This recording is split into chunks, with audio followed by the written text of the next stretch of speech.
Hello everyone, welcome back to Painted. It is a rainy Thursday afternoon here in Chicago, and so I don't think I'm going to be seeing a lot of people coming through my doors today, and I'm taking advantage of that to work on my countertops. As some of you might have remembered from photos, I had a set of cabinets that were put on the back wall, but they didn't have a countertop other than plywood on them because they originally had a granite sink top, because at one point this place had been a countertop display. Hey there everybody, hey Tina, Rustic Revival, great to see you here, thank you. So I have finished grade plywood on my counters. So the next thing I want to do is stain them and put a pattern on them and then put a tinted epoxy over it so I have durable countertops. Now, I don't do countertops in people's kitchens. Simply, I personally don't do them because I don't want to have to level somebody else's countertops. And it's a messy job to do a countertop. Don't get it wrong. It is messy doing this. But it's my space and I get to make the mess and I don't mind. And it's also good practice for some of the techniques that I want to use on some upcoming furniture pieces. So the products I am going to use. Hey Kate, hey Audra, nice to see you. One of the products I carry now is Saman, let me see if I can see this, I'm reading it backwards, is Saman water-based wood stain. It is odor-free, it comes in a bunch of great colors, and you can purchase it on my website, paintedstudio.com, and I'm using azure blue today. I could do traditional wood, but what fun would that be? I want to use a color. I like colorful things, so in my studio I'm playing with the wood colors. Now the colors I carry all of these colors. Let me see what I've got here. This is Forest, Castle Stone, and American Walnut, Chocolate, Black, Turquoise, Azure, Navy, Raspberry, Cherry, and Mahogany. So I have these, and as you look in close, I was sloppy with my taping, so don't worry about that. You can see the grain, and this is Baltic birch, which you're not going to see a whole lot of grain on, but you can see how beautifully these take and show the grain. So we're going to go, I did part completed on one other countertop, and then I'm going to show you how I do the staining on the small countertop, then we're going to move over to the big one. We'll be back and forth. All right, let me aim you down, and if I'm not answering your questions, it's because I can't read them with this tip down. Work with me. I had all my angles in my old studio really down solid, so now it's new getting everything straight here. So you can see my plywood countertop, and this one is small. This is like 24 by 36. It's right next to my sink. So I've already done the other one. Let's get the screwdriver out. So every studio has a junk drawer. There that goes. I'm putting on my gloves. I know you'll all be excited. I'm actually wearing gloves. I'm trying to be better about it. I am a slob. I know it. When I work in other people's studios, they always joke. I clean up after myself, but they always say it looks like a tornado hit. Now, as you can see, I had poured some into a container already. I'll probably put a little more in, shake it up. This is the azure blue. And I could use a staining pad or anything else I wanted to, but today I'm just using a brush because I have to reach under weird spots. I'm going with the grain. I'm going all the way back to the back of the counter. I'm not worrying if I hit the wall a little. I taped it, but going under counters, I inevitably jam my hand and then end up shoving the brush funny. You can hear me clunking the brush because the brush is a little long to go under the cabinet. So here we go. And it spreads really nicely. And as you've seen me with other product lines add stains to glazes and stuff, you can absolutely do that with this one. This doesn't have the same kind of gelatinous texture that faux cream, I'm sorry, Stain and Seal has. It's thinner, more like a paint, but it absolutely takes into wood like a stain. And I don't need to add anything like an extender or thinner to it to get it to penetrate wood, because this will suck in really nicely. And if anybody's asking, yes, I actually do have everything really taped off. I know it's hard to believe. And I'm not worried about the floor at my feet because it's linoleum, so if I dribble any of this, all it'll do is come up with some crud cutter. All right, so I've stained the whole thing, and then I'm gonna have to get out and go around the edges. And I missed a spot back there, so now I'm gonna wipe it back. Just nice big old pad of cheesecloth, and come back and pull it out.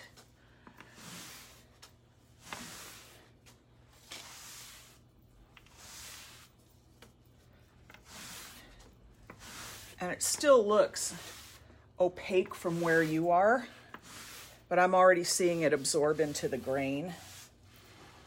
I'll move this out of the way so I don't spill it on anything. And yes, I can see the spot here. I see it's lighter. That is because it's plywood, and sometimes they use random things like wood glues and stuff to seal things up. You know, I can see I've got a couple spots right here, but that's why we're using other products too. Hides the flaws. I'm all about hiding the flaws. Now I'm going to take my brush, make sure it's not overloaded. I'm going to get the edges here. I put a little more stain on these lightened up spot, and see if I can get anything to penetrate a little deeper, and then I'll wipe it back. Now, because this is water based, sorry, you're going to get the back of my shoulder for a minute. Because this is water based, you don't have, you know, the long time to work with it the same way you do with an oil based. However, there is no odor, and I'm really sensitive to how things smell. I'm sorry if you're seeing the back of my head. I know it's not glamorous, but I can't move the counter.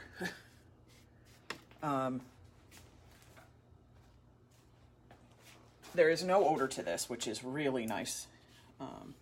Yeah, I'm flopping on the floor. I can hear it dripping in a few spots. Oh well. Oh, I'm going to suffer so much because I got a little stain on my studio floor. I don't even want to tell you what I've spilled in other spots on the studio already. It's not a studio if you haven't crapped up the floor at least once. All right, let me get my cheesecloth. Go back in.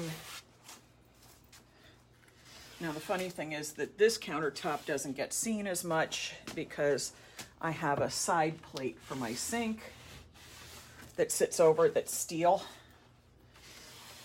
But the water splashes over it and it was going to do damage, so I wanted to make sure I got all of my counter sealed properly. Now I'm coming back over to the side. I don't know if you can see what I'm doing over here. Because again, it's plywood and I have no real lip on it. And honestly, if you were actually doing counters in a kitchen, that steel lip that goes around everything, that steel lip that goes around this whole surface, that would come off anyway. You don't leave that on when you're doing epoxy poured countertops. All right, I think I got that all in. And you can see it's starting to absorb, and maybe you can see in the picture a little more grain. And there we go, wipe it back. It's coming in really pretty into the wood. Take my glove off so that I can zoom in, maybe you can see it a little better. And why does this work when I want it to and not work when I don't want it to? Well, it's not letting me zoom. I'm sorry, guys. I keep trying. Some days everything wants to work just fine. Some days it's going to challenge me. So I'm throwing my rags out and we're going to the other counter. I'm going to flip this up so I can see what you all said. You excited to see it? My note. Oh, there we go. There went the phone. I am just so graceful. So let me get this back in where it belongs. Wrong way. There we go. Hey, Donna, nice to see you, and Maria, and Linda, and Lolly, and Kathleen. Hey, Cubs Blue. Is this the first live in the new shop? No, I actually did lives on Saturday and Sunday, so they're posted. And hey, Jeff, nice to see you too. All right, give me a second to make sure I've got my camera fully into this thing, which I don't. I don't like this one specific camera holder that I have. It's good for the angles, but it is not good for holding this in securely. Part of it is I have a case on my phone. Yes, that was a very beautiful angle. All right. Whoop. Now I'm kicking the thing. I am just graceful today. All right, so as you can see, here's the counter that I stained blue already. And you can tell the difference in colors and stuff all over it. I need to go back and watch your missing stuff. Yes, Kate, you missed a few.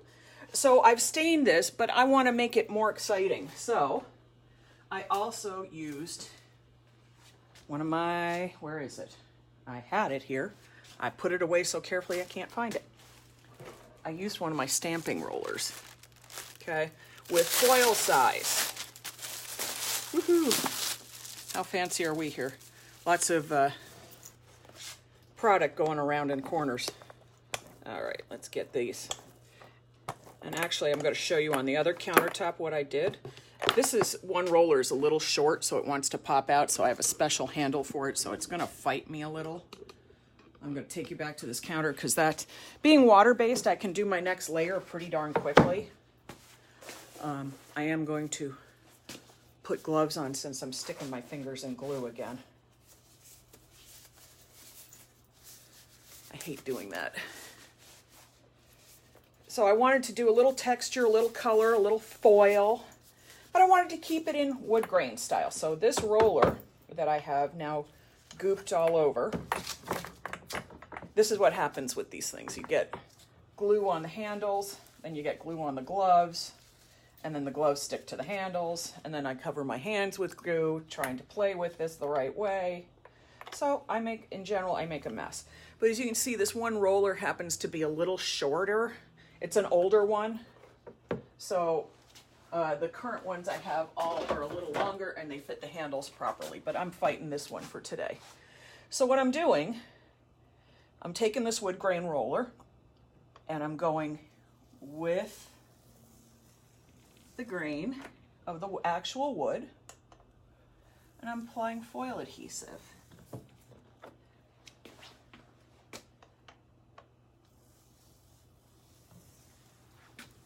Why? You'll see next.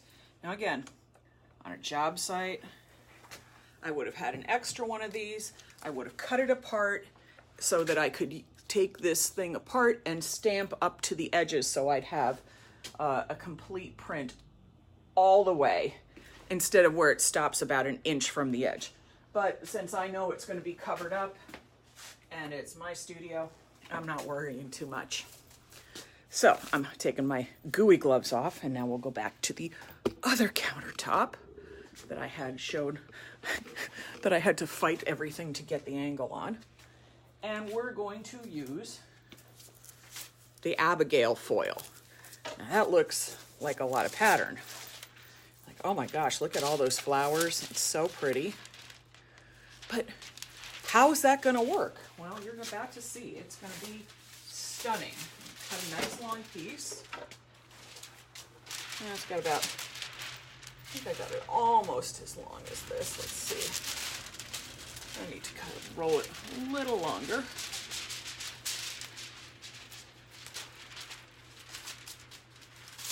All right.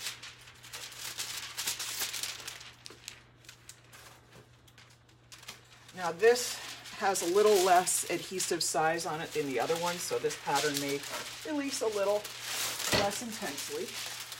The grain went in this direction on the board on this, so I rolled my wood grain in that direction.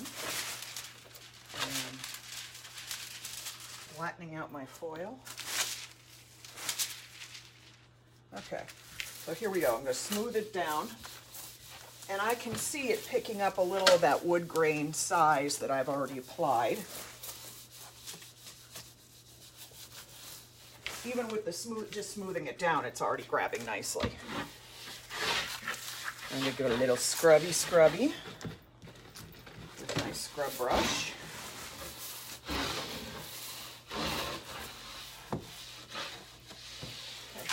And I ask everybody, share the videos, because then I get more viewers, more exposure. It keeps me here. It gives me a chance to run contests and do things that I can't do unless I get more shares.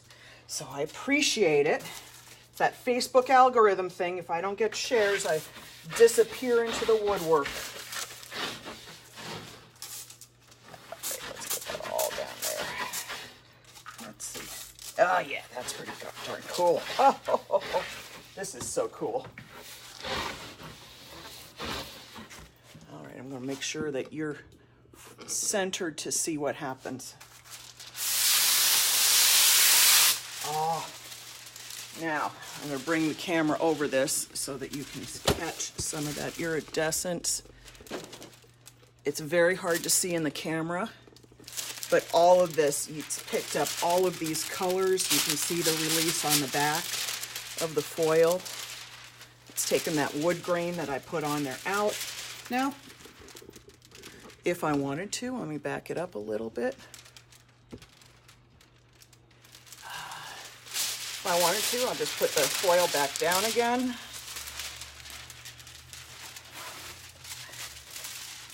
I missed a little bit up here, so.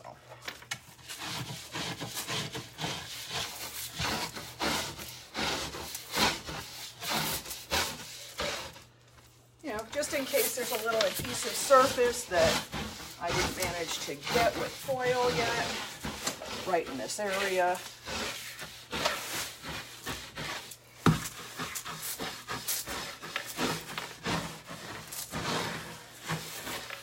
So you're not seeing this flower pattern released, you're seeing all the gorgeous colors release. And again, let me pop this up and see if I can get a good angle that gets you all of those colors. You see there? Oh. They don't like it when I turn the phone sideways. But if you look, there you go, you can see all of those little iridescence of pinks and yellows and golds. It's really easy for me to see, but it's sometimes the camera doesn't want to pick it up really clearly. So hopefully you were able to see that. And then I'm going to do the same all the way back as I first shove my camera back in. Whoop. Okay, I got a bad case of dropsies with the camera, and it's really this darn thing that I have to use. So let's see if I can make it work that way. There, that's better. It's more securely in. I apologize for constantly dropping today. It's a little bit of a struggle. So I'm going to take another piece of the foil and roll it on out.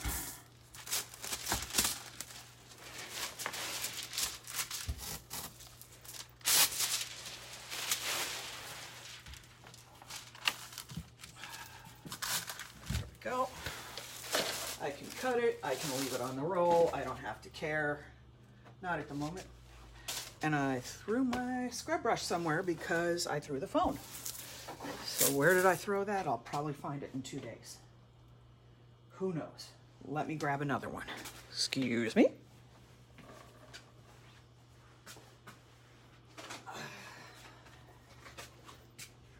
Okay, I always have more scrub brushes. So, again, I'm going to scrub this down.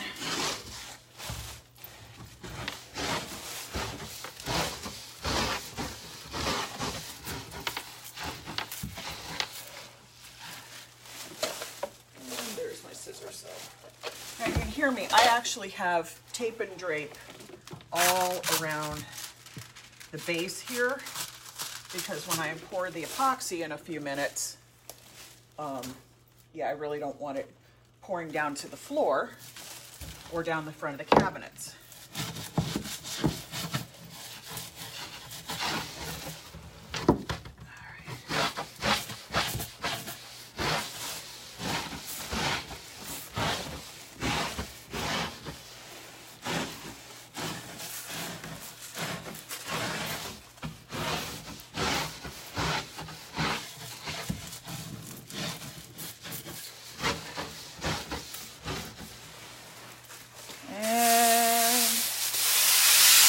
Oh, these are coming out so nicely. I know it's hard for you all to see on the camera, but you're just going to have faith in me on this one.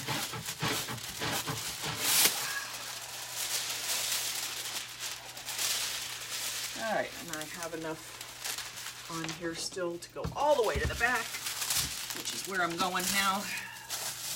All the way to the back. And I don't even have to worry about it being laid out flat, because I'm only taking the color. I'm not worrying about the pattern.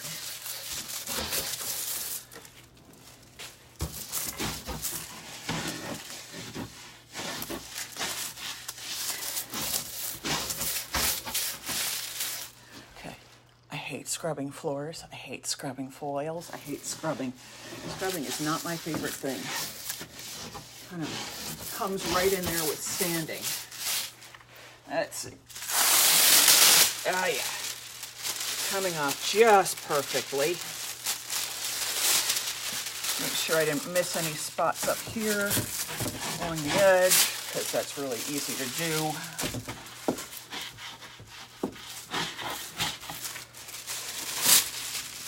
Okay. I think let me put a little bit of scrubby color right in here. That looks a little light in a few spots, so I'm taking the foil and going back in.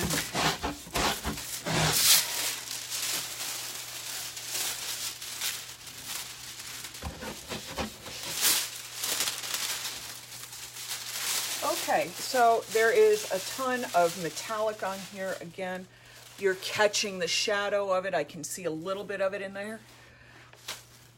Thank you, Minetta. It is really cool thing to do. So the next thing, more gloves, is the epoxy. Now, I've got my 2-part epoxy already mixed up, because I know I have plenty of work time with it. So I've already mixed it up in the pot.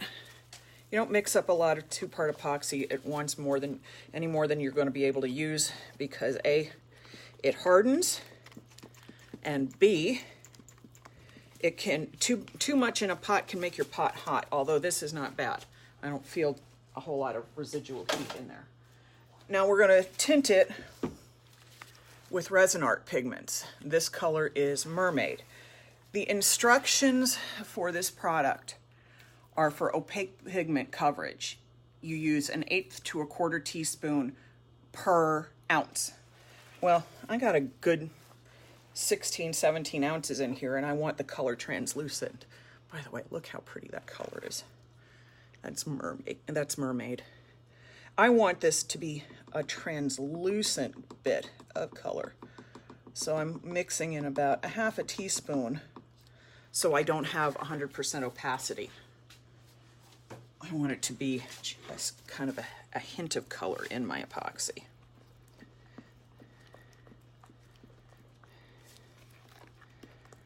And I'm stirring it up.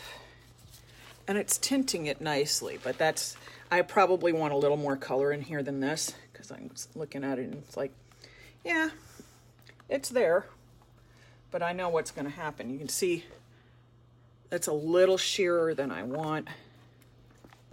So I'm going to put a little more pigment in there, but not a lot, because really I just want it to have a hint of this mermaid blue on it. I want it to take the azure down to a slightly tealier color, and I know yes, I could have used the teal water-based stain, but I didn't. I started with the azure, so now I'm building. Yeah, see how pretty that color is? Ah. Now I gotta mix it up so that all the pigments completely mixed. And these pigments, understand, this isn't just mica that floats in the pigments. Minetta, I'd be happy to do a class with this. I'm setting up my calendar this week, so there'll be calendars. There's going to be Veriglas Mosaic classes, furniture classes, 2-part epoxy classes. So there's all of that to work with. I am not using art resin today, which is the epoxy I carried, for a very specific reason. This is countertops. I'm going to have appliances. I will have things with heat. Art resin isn't quite tough enough for that. All right, so here's what I'm doing. I'm pouring this down. Look how pretty a blue that is.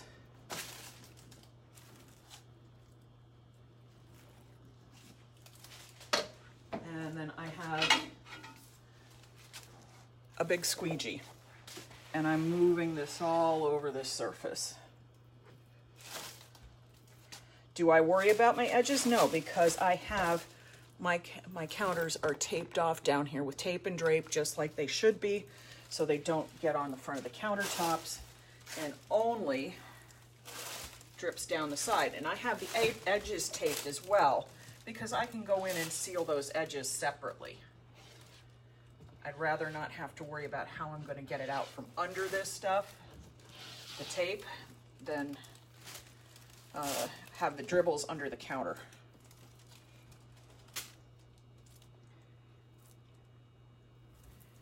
Believe it or not, I hope you all are surprised at actually how tidy I'm trying to be with this, because I am truly like Pigpen in the studio. And I will probably have epoxy all over the front of the apron, since I epoxied the front of the counter and then came back to do the back edge. Now the nice thing is too, if I see something dries funny, I'm not happy with it, all I have to do is apply another coat of epoxy over this. I have work time, as you can see. It's not grabbing up on me. I have work time on this.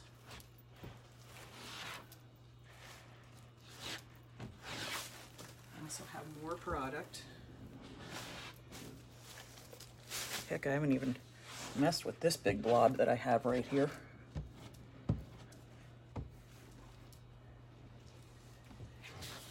I am not looking up to read comments and questions right now, because I'm trying to pay attention to what I'm doing with this stuff. You know, not pour it down my pants as I've done with, other products on job sites. Come home with a pant load of goo. Driving home wrapped up in towels and drop cloths so I don't coat my car in the quart of paint that fell down the back of my pants. Yeah, that really happened. That was an interesting job day.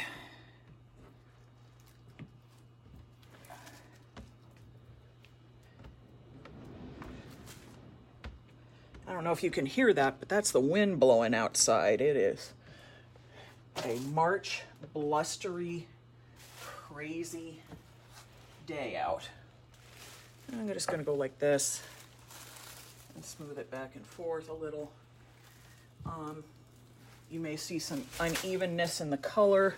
Most of that's air bubbles.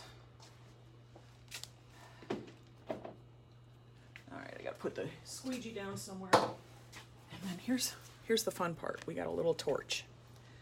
I can use a bigger torch. I have a bigger torch. This one's just easier when I'm at tiny spaces.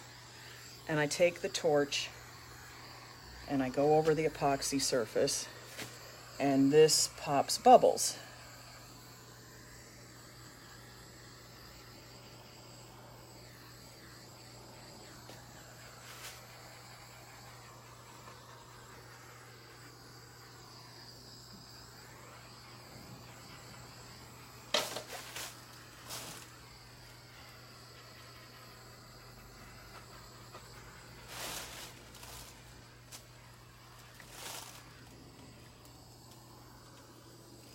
I know I'm not talking, I'm paying attention to not setting the place on fire.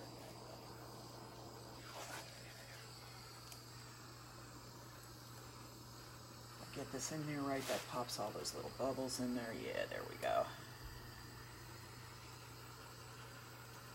This takes a minute.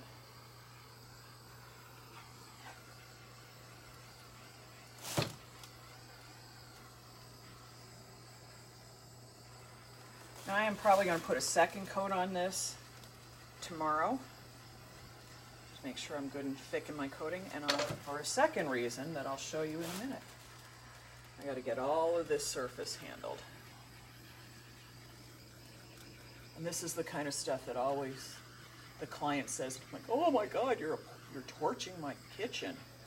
No, I'm not setting your kitchen on fire. I'm just getting the best look out of your epoxy I can.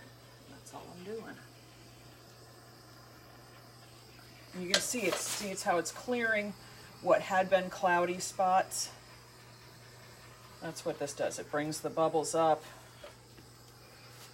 clears any clouds. I can still see the metallics through it.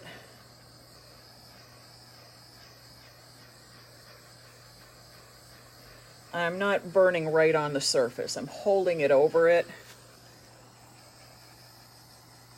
just to get the carbon monoxide to pump out the bubbles and clear it. So if I pointed this down and heated it directly, I could burn it right down through to the wood.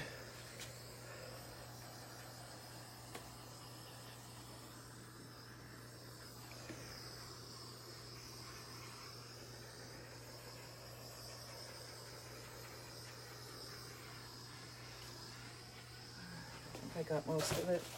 I'm looking at seeing a little more. This isn't fast.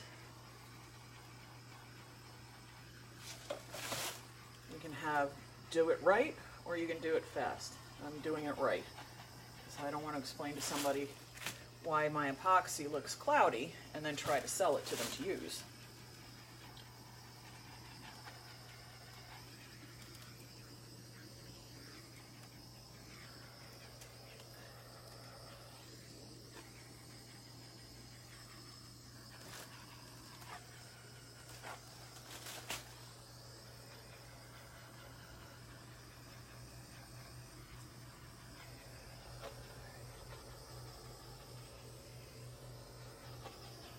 Every time I think I've got this, I find a spot that has a little clouding and more bubbles happening. So I just need to go back in and straighten it up.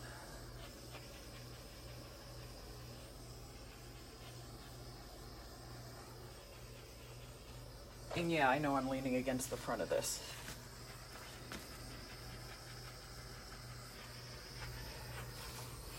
The torching is fun, but it tends to scare the crap out of people. I had my Idol Heartland chapter class meeting here last night, and the only people the flame doesn't frighten are people who've done it. And I had one of our chapter members constantly sticking her hands where I was torching. I'm like, I'm gonna set you on fire. Don't do that. Stop that. Go sit down. Because I really don't want to have you go to the emergency room instead of have a glass of wine.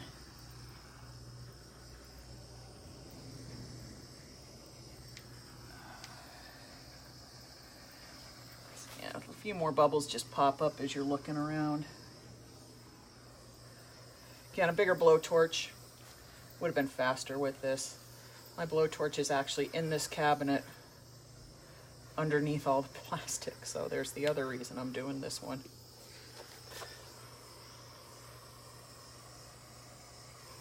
This is really craft size. This is not like really countertop size.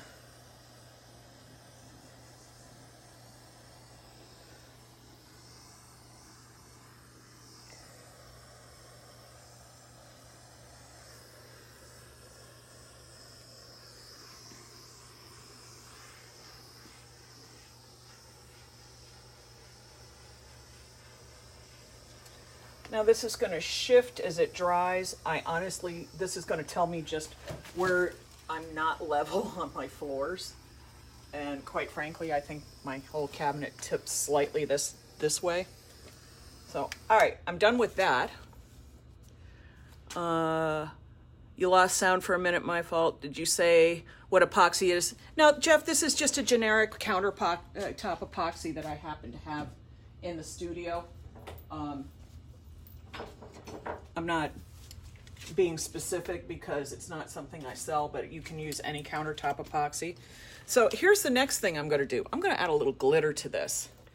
Now, I happen to have some Martha Stewart glitter, because who doesn't have some Martha Stewart glitter, even if it's not being sold anymore. So I'm trying to use it up. So I'm just sprinkling it like I'd be salting something.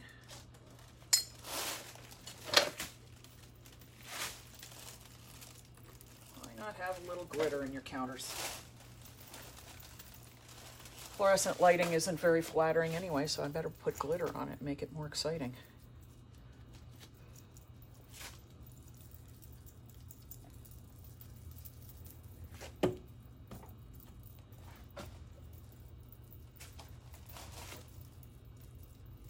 And notice I'm doing it up high. That's because I want more even dispersing of it. If I did it down low, I'd have little puffs, little puff spots of glitter.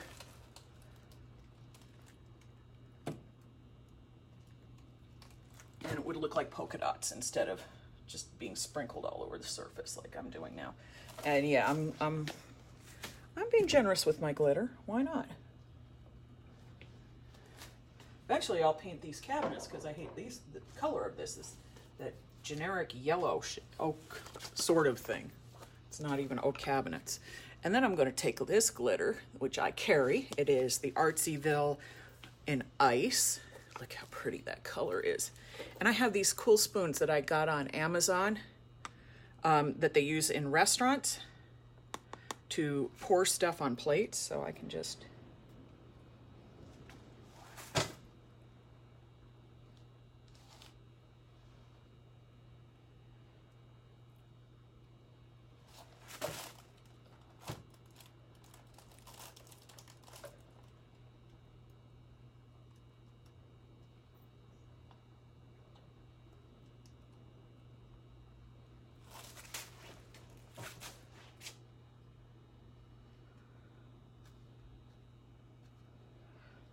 Oh yeah, I had a lot of glitter here. Now a lot of this stuff will disperse as the epoxy settles.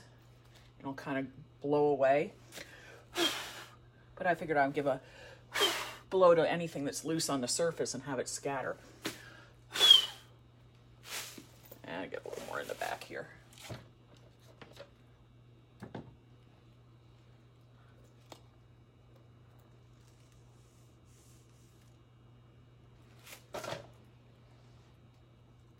All right, so we have some really fun countertops happening, and then as soon as the size dries over there, I'm going to do the same thing, and then I'll probably have to mix up a little more two-part epoxy because I have a feeling whatever's going to be left in the pot is going to have started stiffening up. And that's today's live. I hope you all enjoyed it. Thanks for being here. Have a great day. Bye.